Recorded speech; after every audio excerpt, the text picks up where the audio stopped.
It's Thursday. Phil Lindemann with your Krystal 93 News at noon. Here he comes into the lead.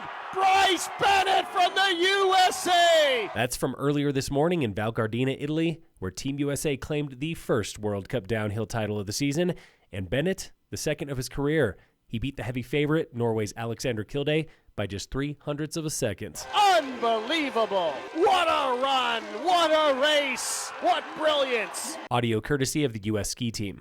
Here in Summit County, World Cup snowboarders and free skiers are throwing down at day 2 of the Copper Grand Prix.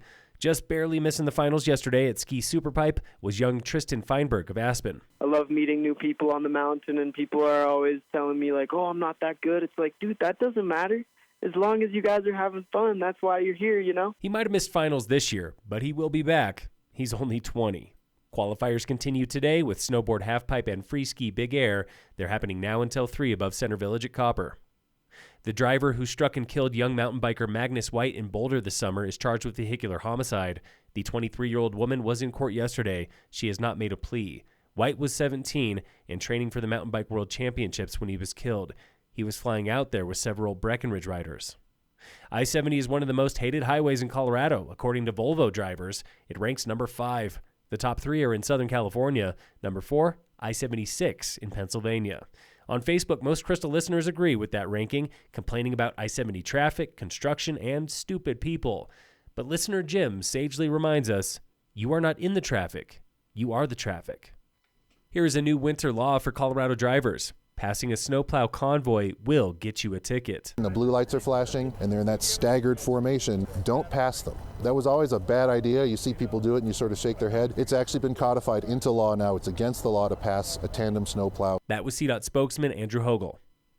Tonight is round 2 of the Geminid meteor shower. It's one of the biggest astrological shows of winter. Should be all night, great viewing, new moon, so not a lot of light pollution from the moon. That was local teacher and astronomy buff Edward Lerner.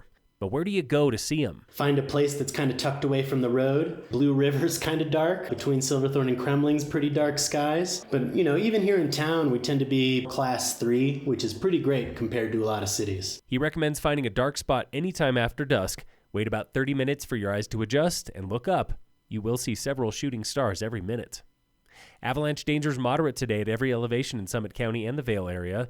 In local entertainment news, showing one more night at the Eclipse in Breck is Napoleon, the history of Napoleon Bonaparte through the lens of his volatile marriage. Napoleon shows tonight at 4 and 7:15 p.m. at the Eclipse in downtown Breck. In sports, the Avalanche beat the Sabres last night 5-1. Today the Nuggets play the Nets at 7.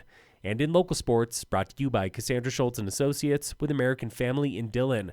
The Breckenridge Vipers are back on home ice after Christmas for 2 games with the Vail Yeti, December 29th and 30th. Phil Lindemann, Krystal 93 News.